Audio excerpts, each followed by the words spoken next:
Are you ready to create real, lasting change in your life? Whether you're looking to make a massive breakthrough in your business, your relationship, your career, your health, or anything else in your personal life, Unleash the Power Within can help you unlock and unleash the forces inside of you and let you create the quality of life you desire and deserve. Learn more about UPW and how you can surpass your own limitations to achieve every goal you've ever wanted by visiting www.tonyrobbins.com/unleashed.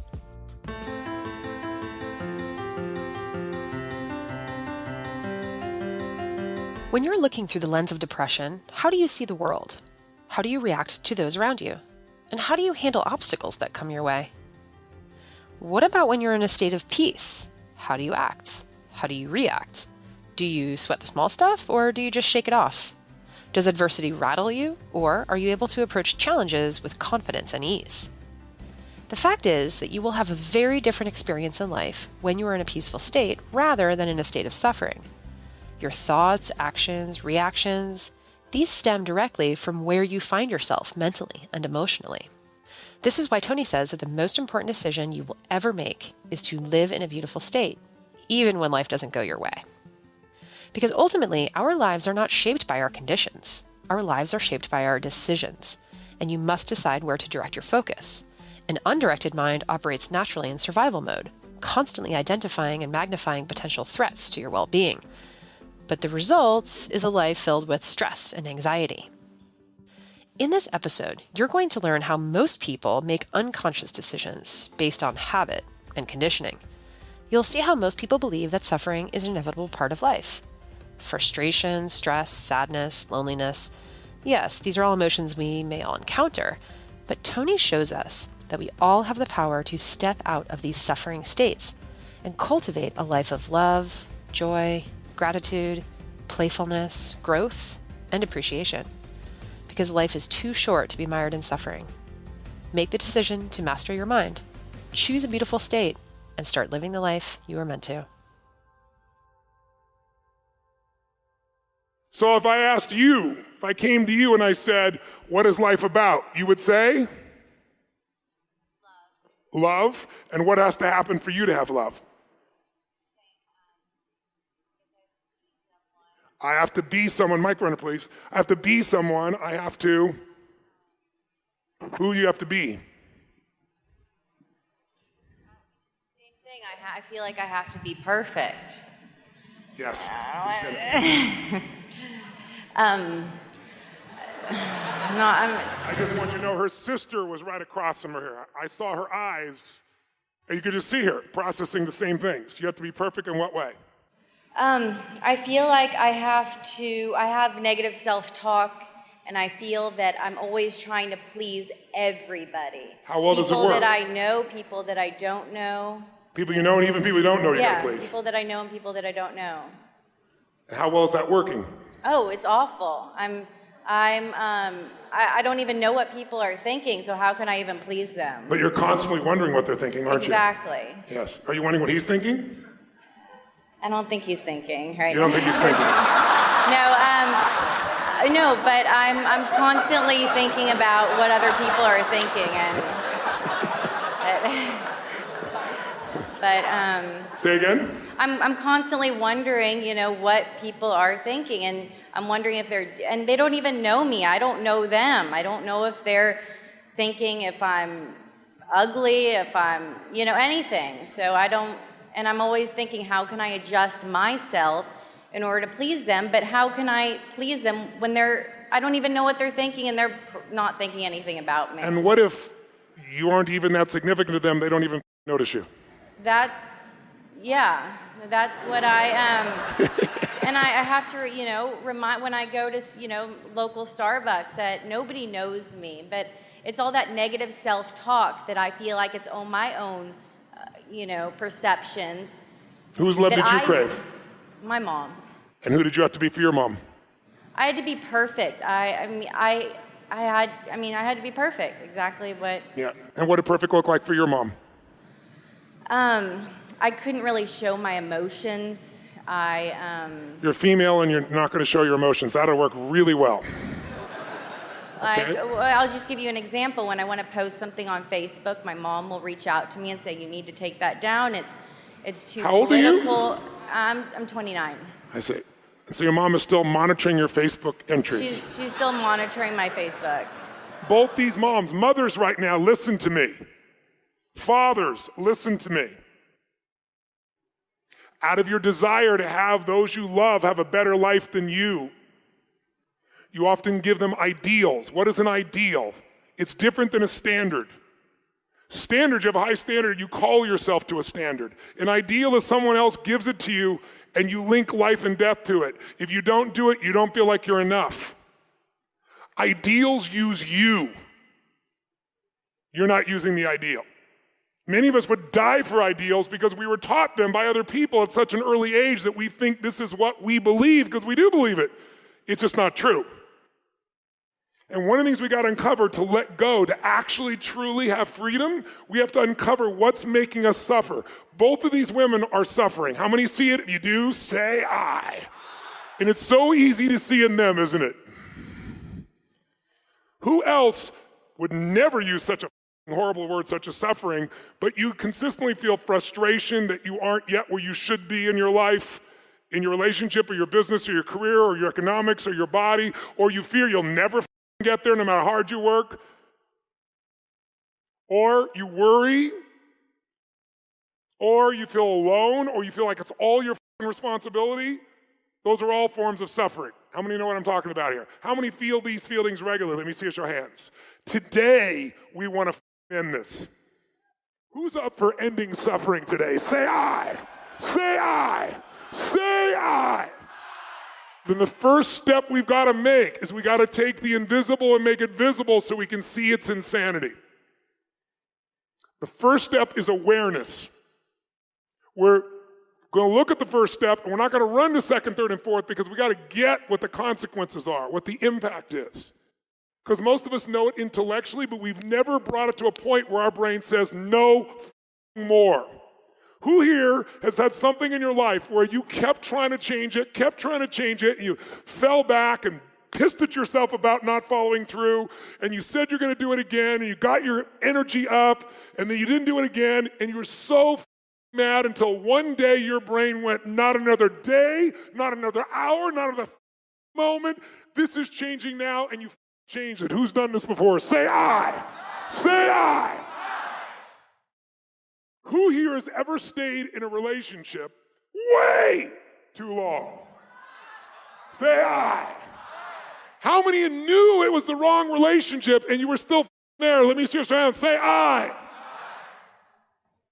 Why the did you stay? An ideal.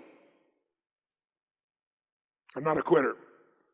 I'm not a loser. I'm not going to be one of those. I'm not going to go through a divorce. You gave more value to the ideal. You gave more value to the ship than the relations, to the institution than the people. Your fear. What if I'm alone? What if alone's worse than being with this asshole? Or maybe it's all me. You questioned everything enough until you did nothing. How many, though, hit a day where you went, not another hour, not another day, this is in, and you made the change in that relationship? Who's done this before? Say, I. This week is about decisions. The only thing that changes our life is decisions. It's not our conditions, it's our decisions. And the problem is many of us have been living with suffering, and we would never call it because we're achievers. And because we think of suffering as some weak person. We think of suffering as somebody who gives up. Suffering is living any state that's not beautiful states regularly in your life. In order to do it, we got to get rid of the rule that makes us suffer, because listen to me now. Suffering is not in the fact, it's in your perception of the fact. Suffering is not in the fact, it's your perception of the fact. If you said to me, I'm crying, I'm suffering because my mother died, I certainly have compassion for you, but what you said is not true. You're not suffering because your mother died. You're suffering because you think she shouldn't have. You're suffering because the meaning is you think you can never be with her again. You can never communicate with her. Are there people that lost a loved one And they're really in a great, beautiful state, yes or no? They think they're in a better place. They have a different meaning. They think that was God's choice. You can't keep somebody here longer than they're supposed to be. They think their spirit is still with me. They have a different meaning.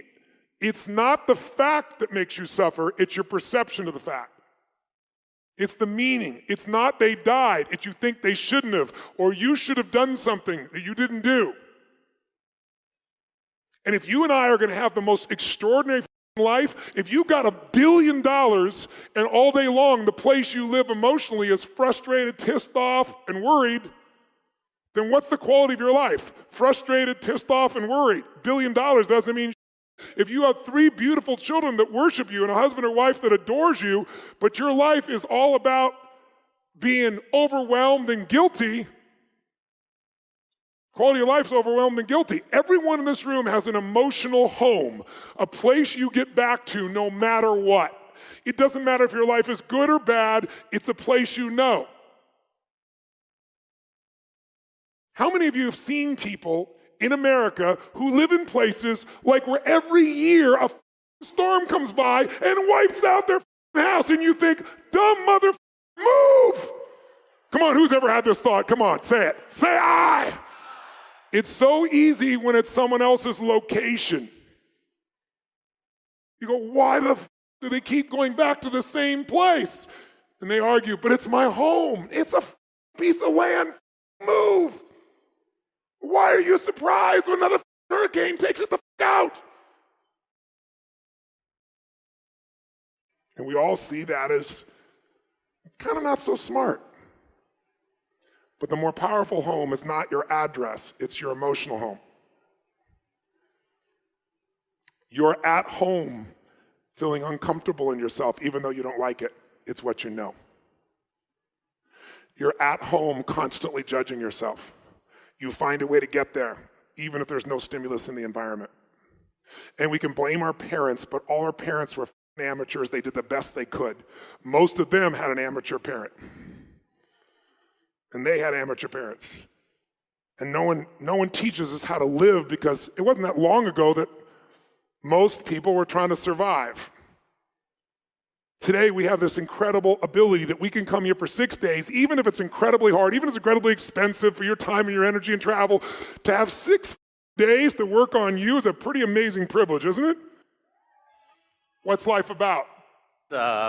Growth.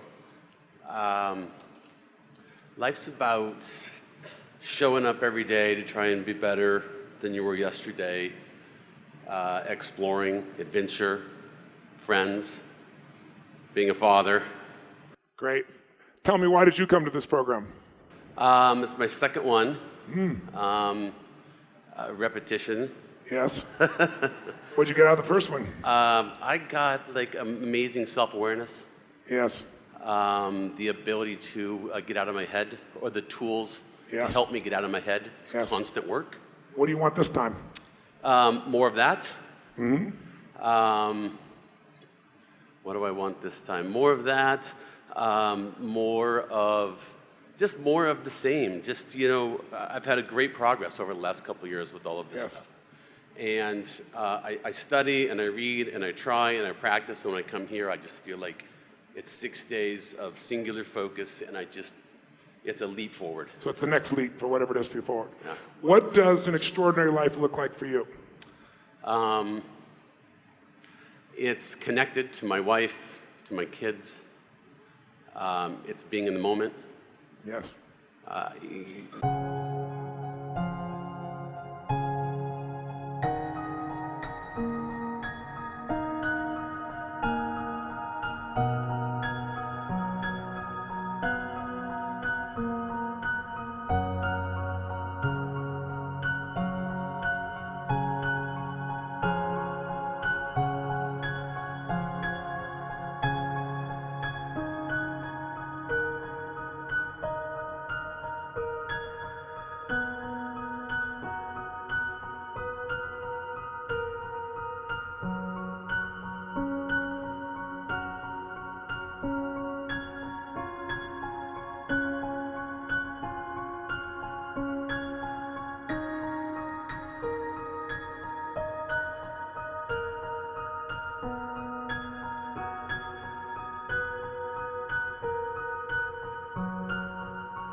For many years, I was always thinking where I need to go, where I need to be, and never here. Yes. Never connected there. Yes. So that's a big one for me. Success, Awesome. Obviously, in business. Yes. Next level, constantly thinking about that. So if you left in a beautiful state and you could create that every day, continuously, how would that affect your vision for your life, your kids, your relationship, yourself? Amazing. Take it to the next level. Good, and that's what we're going to do. Question, whose love did you crave? My dad. And who did you have to be for your dad? I struggle with this every time we do this. Yes. I had to, be good in sports. I didn't have to achieve that much. My mom was kind of neutral. So I've always struggled with this one. I didn't really have, that I'm still trying to discover.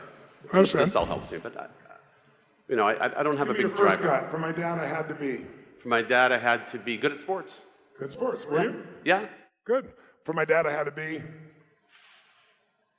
I don't know. Good, just a good. A Good. good kid. Not a good great, kid. not great, not bad, just kind of there. And were you? Yeah. And are you good today? Yeah, I'm better today. That's good. I find it easy just to show up and be good. You find it easy to do that? And I have to push myself to get to the next level. How many heard that? Raise your hand if you hear it. His father's model was not perfection. His father's model was good, and he finds himself easy to get to good because it's what he knows, hard to get to great because not what he knows. A different emotional home. Raise your hand if you see the variety here. Now, these two both have the same language, but it gets executed in a different way in their bodies as well. Where is your emotional home? I'll give you an example. On 9/11, I was in Hawaii. I was doing a 10-day program there called Certification. Anybody in the room who was there with me? Anybody was there? A couple people. And that night, we used to do this incredible opening. I hired the people from Cirque du Soleil in Las Vegas, and we did this incredible magic piece and music, and people for a year waited to go to this program, and it would start with this explosion, and all of a sudden I would just appear on the stage out of an explosion. And then all of a sudden, people come down in tubes, these women dancing, and then this crazy was happening, and then all of a sudden I climbed in this thing and went up to the ceiling, and then boom, a light would flash, and I'd disappear, and all of a sudden it was very high ceilings, 50-foot high ceilings in this place, and I was at the back, the lights would go back at the back of the room, up on the top of the ceiling, and I'd come down on a rip wire across the top of the audience, and then explosions would go off, and then I'd reach into my chair and find these sticks, and I'd point to everybody, and they'd reach into the chair, and everybody had sticks, and we're cranking these sticks.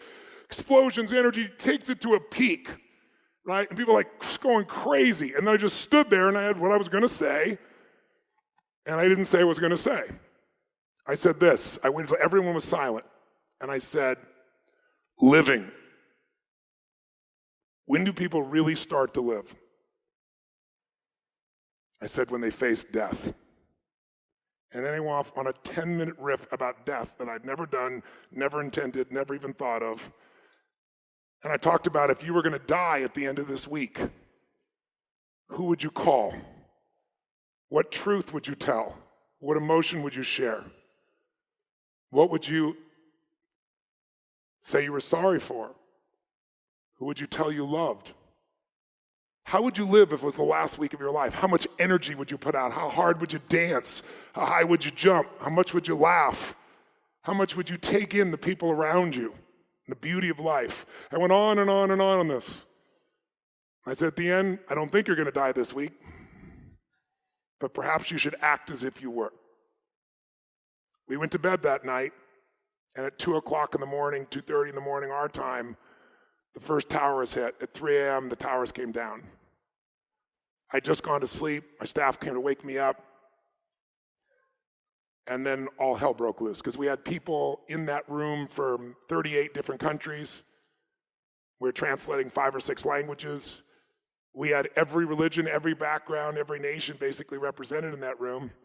And it was total pandemonium. Some people were actually uncontrollably in agony, crying out of control. There were tons of people who had worked in the World Trade Center, and they would have been dead if they'd been at work that day. They were at the seminar instead, but all their friends were there. Or family members. If you recall, you couldn't get on a plane and all communication was cut. So everyone was living in uncertainty. There were people that were celebrating it as a victory, and then other people that were fighting, trying to beat the hell out of each other. Because some were saying it's celebration and some were saying it was the end times. Some people were comforting others. Some people were crying out of control. Some people were angry. Some people were celebrating. Every emotion you could imagine was in that environment. And no one wanted to come to class, and everybody told me we were going to cancel class. I said, F that. The day's theme was emotional mastery. I said, you get everybody in that room. And we got everybody in the room, and I got up, and I said, look, every one of us in this room is having different emotions here. And by the way, the Australians, we had a ropes course, and every morning a different team would go out there. The Australians were doing the ropes course, and the Americans were going crazy, how disrespectful they are, out there cheering and chanting when 3,500 people just died in America. And their thing was, like this happens everywhere all over the world. Why should we feel like shit? And they had the hotel management out there and fights breaking out. So I brought everybody in, and I said, this is what I want you to do. I said, I want you, first of all, to answer this question. When you heard this news, what did you focus on? Because there's 3 decisions that control your life. They're controlling it as I speak right now. They're going to control them for the rest of your life. So if you take control of them, it can change everything. The first decision is, what are you going to focus on? When you heard the information, what did you focus on? What did you picture? What did you say to yourself? What did you feel? What did you experience? I said, my second question is, what did that mean to you? And third, what did you decide to do? And then I had people write it all down, and then I put them in groups, and the last minute I did something smart. I said, I want the groups to be mixed countries. Not all Americans, not all people from Singapore, China. Mix them up, and men and women. And then I went around the room, and I got the greatest education of my life. Because I went around the room, what emotions do you think I heard in that room? What emotions? Which emotions? Every emotion you could imagine.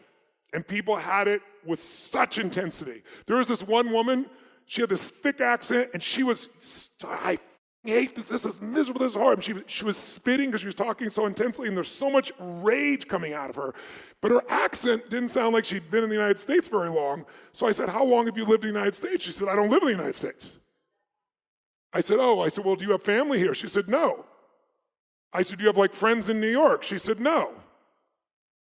I said, so you're not from America, you know no one in America, you don't know anybody from New York.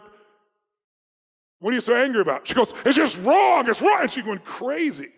And I looked at her and I said, you're always angry, aren't you? And she went, no. I'll never forget. She was unnerved by it. I said, come on, it's just you and me. You kind of like being angry. And she looked at me and said, I don't like being angry. I said, honestly, how often are you angry? Would it be fair to say you're angry every day? Maybe. I said, what is anger? And she looked at me for a moment. I'll never forget. Her face went up. She goes, it feels like jet fuel. Anger makes you feel certainty. Anger makes you feel significant. The 2 needs most people, unfortunately, have at the top of their list. And it doesn't take anything. You don't have to do anything good. You don't have to take any risks. All you have to do is get pissed. There's another woman in the same group who was feeling so unbelievably guilty. She said, I feel so guilty. She's sharing the group. I pictured the plane blowing up. And then the next thing I focused on is it means I'm not there. There are people I could have helped as a nurse, and I'm not there. I'm trapped on this island. People are going to die because I'm not there. It's my fault. And she's beating herself up over and over and over again. And I said to her, I said, how often do you feel guilty? And she heard what I said to the other woman, and she said, I said, are you guilty every day? Yeah. You find something to be guilty about every day? As I went around the room, guess what I figured out? Everybody has an emotional home, and they use whatever happens in the environment to go there. Whether it's good or bad, they find a way. So perhaps it's time to move. Perhaps it's time, if your home is not what you want, if it's the ghetto emotionally, perhaps we should move. If it is really nice, perhaps it's time to upgrade. Why settle? And by the way, one woman raised her hand, I'll never forget, and her face just looked drenched. She'd been crying for hours.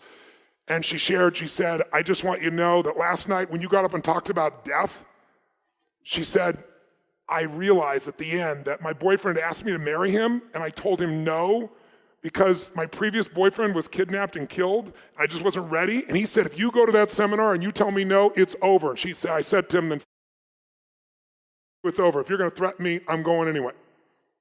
And she goes, when you said, who would you call? Who do you love? What would you express? She said, I realized I need to call him. She said, but it was the middle of the night, so I called him, left a message at his office in New York at the top of the World Trade Center. And she said, I told him I love him and that I want to marry him and I can't wait to be back with him and please forgive me. And she starts bawling uncontrollably again. And she said, he called me back and I slept through the message, but I recorded here's to share with you. And we got her microphone, she played it. And her fiance says, honey, I love you so much. And you can hear his voice cracking. He says, I can't tell you what it means to me to have you leave me this message. I'll never forget it. It's in my soul, but I have some bad news. And then his voice cracks again and he said, I'm at the office. I don't know what it is. There's been some kind of a bomb. The building is burning down and there's no way out. So I just want you to know I got your message and I love you so much. And you're probably asking yourself how this could happen twice in your life with men you loved. She goes, he said, I don't know what to tell you except, honey, in the future, don't hesitate to love. Don't hesitate. I love you. Goodbye. And he hung up. And we're all in tears. And this man stands up and says, I'd love to hold your hand and say I'm sorry, but it's retribution. True story. And a war was about to break out. And this man says, listen, he told people earlier the day, he'd been trained in an Al-Qaeda camp. His dad got him out, sent him to Berkeley, which some people think is like an Al-Qaeda camp, actually. And he says, true story, his only regret is he wasn't one of the actual people on that plane flying it into the building. So he rose up, and an Israeli man got up who had friends who died that day because he worked in the World Trade Center. He didn't know who lived or died, but he knew a bunch of them obviously died. And his family lived in the occupied territories of Israel, and they started to go at it. And I brought them on stage, and we uncovered their models of the world, and we shifted their models of the world so much in about 2 hours that at the end, they were not only embracing, but they organized all the Jews and all the Muslims in the room to have their private session. And that young man who wanted everybody else to die has since written a book called My Jihad, which is really my way of peace. And he describes how he was supposed to become an attacker, and instead his entire life's about peace. And he's been all over the world to synagogues and to Muslim places, Islamic places around the world, lecturing about what's really real. So I tell you this because everybody goes to their home. Where is your home? Where do you go most often? The Tony Robbins Podcast is directed and hosted by Tony Robbins. Anna York is our editorial director and occasional host. Our executive producer is Carrie Song. Jamie Carvajal and Adriel De La Torre are our digital editors. Special thanks to Mary Buckheit and Diane Adcock for their creative review.